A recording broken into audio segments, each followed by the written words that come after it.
In June 1970, a young farming couple in rural New Zealand disappeared from their home. Their baby daughter was later found alive inside the house. Blood was on the floor, the parents were gone. What followed became one of New Zealand's most controversial criminal cases, not only because of the murders, but because the man convicted of them was later pardoned, and the evidence used to condemn him was found to have been fabricated.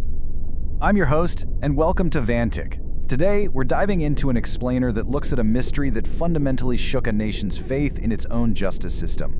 We're looking at a case built entirely on shadows and fabricated evidence. This is a story full of profound contradictions. You have a justice system hyper-focused on framing an innocent man, while the true killer of a young couple quietly slipped away into the dark.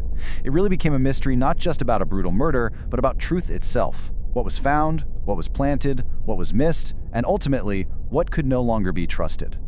The beginning of this nightmare traces back to an empty farmhouse. Harvey and Jeannette Crewe were a young, very private farming couple living in Pukekawa, which is a quiet rural community south of Auckland.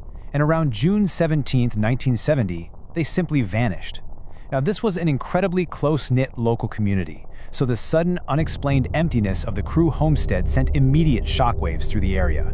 People knew something was terribly wrong. 5 days after they were last seen, Jeanette's father went to check the house. What he found was a blood-spattered home. But amidst that terrifying heavy silence, there was one sign of life. Their 18-month-old daughter, Rochelle, was found alive in her cot. She had somehow survived alone for days, a silent survivor in a house of horrors, entirely unable to tell anyone what had happened to her parents. The agonizing wait for answers stretched out into the cold winter months.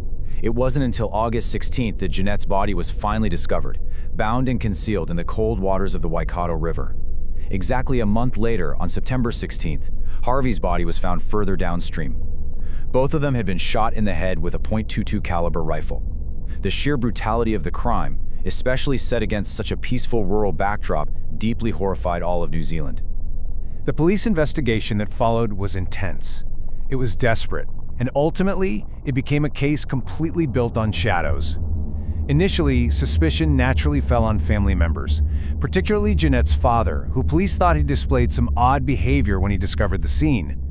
But with only circumstantial suspicions and absolutely no hard proof linking any family to the murders, the police gaze shifted outward, and eventually, it settled on a local farmer. That farmer was a man named Arthur Allan Thomas. Police quickly began weaving a circumstantial web right around him. First, Thomas owned a registered .22 rifle. But the most damning initial link they had was an old vehicle axle that had been used to weigh down Harvey's body in the river. Police traced this specific axle to a custom trailer that was previously owned by Thomas's father.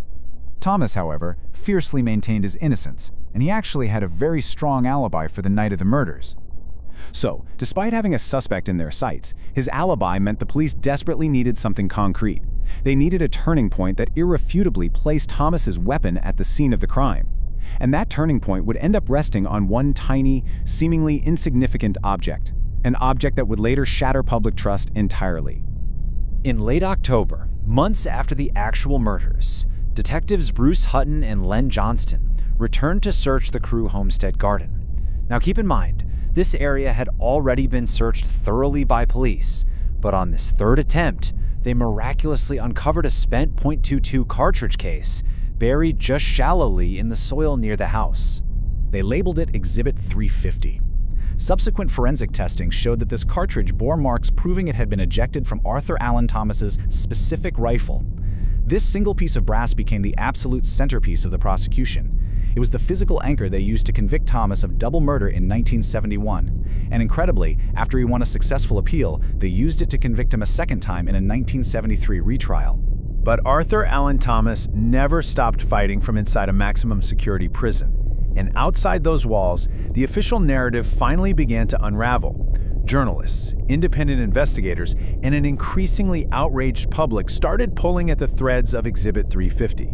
Scientific experts were able to demonstrate that the cartridge case from the garden actually came from a specific manufacturing batch that could not possibly have contained the lead bullets recovered from the victims' bodies. The police case seemed ironclad at the time, but the science showed it was crumbling. Eventually, the pressure just became insurmountable.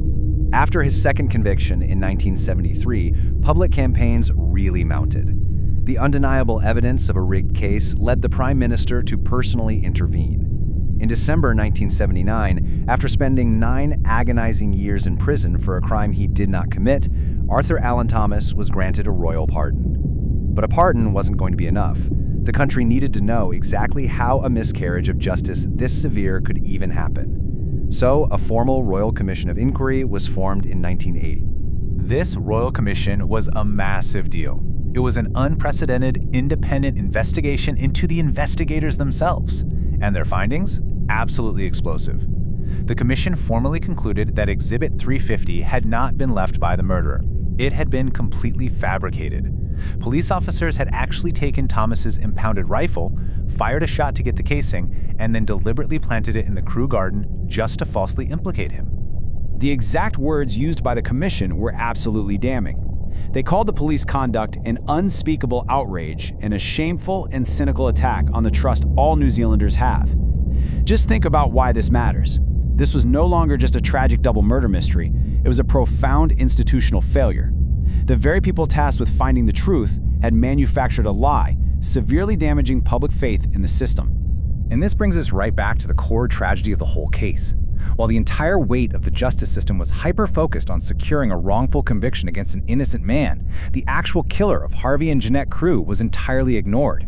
The planted evidence not only stole nearly a decade of life from Arthur Allan Thomas, but it completely derailed the pursuit of the real murderer.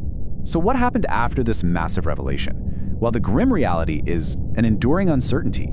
Despite the Royal Commission's explicit findings, nobody was ever successfully prosecuted for planting that evidence. That systemic failure left a permanent scar on New Zealand's legal history, and it left the Crewe family without any true justice. Detective Inspector Bruce Hutton, the man who actually led the investigation and was directly implicated by the commission in planting the cartridge, remained a highly controversial figure for the rest of his life. He staunchly denied any corruption or fit-up right up until his death in 2013. The fact that he was never held legally accountable left a bitter, unresolved tension hanging over the official record. Decades later, driven by the relentless efforts of the surviving daughter Rochelle, police initiated a massive review of the files in 2014. This modern review officially cleared those early suspects, like Jeanette's father. But more importantly, the New Zealand police formally acknowledged the serious shortfalls and the fabricated evidence of the original investigation. They issued a deep, official apology to Rochelle Crewe for the missed opportunities that left her entirely without answers. But as we know, apologies cannot rewrite history, and they certainly can't conjure up new evidence. We are left looking at an official narrative that was built largely on shadows. The question really becomes not just who killed the Crews, but how much of the original story was constructed around a brass cartridge case that should never have existed in the first place. Because of this corrupted foundation, the murders remain completely unresolved in the sense that no alternative killer has ever been convicted. And that leaves us with the enduring, chilling questions that still haunt the country today. Who actually killed Harvey and Jeannette Crewe? Why were they targeted with such brutal finality? Was the killer a total stranger, or someone intimately known to them who took advantage of their rural isolation? What truly happened inside that farmhouse? And perhaps the most haunting question of all, how did baby Rochelle survive for those long, cold days alone before she was found? The heartbreaking truth is, we may never know. We're left only to sit with the void of an enduringly cold case, a fractured justice system, and the lifelong mystery of a silent survivor. Thank you for joining me for this explainer on VANTIQ. Until next time, keep questioning the narrative.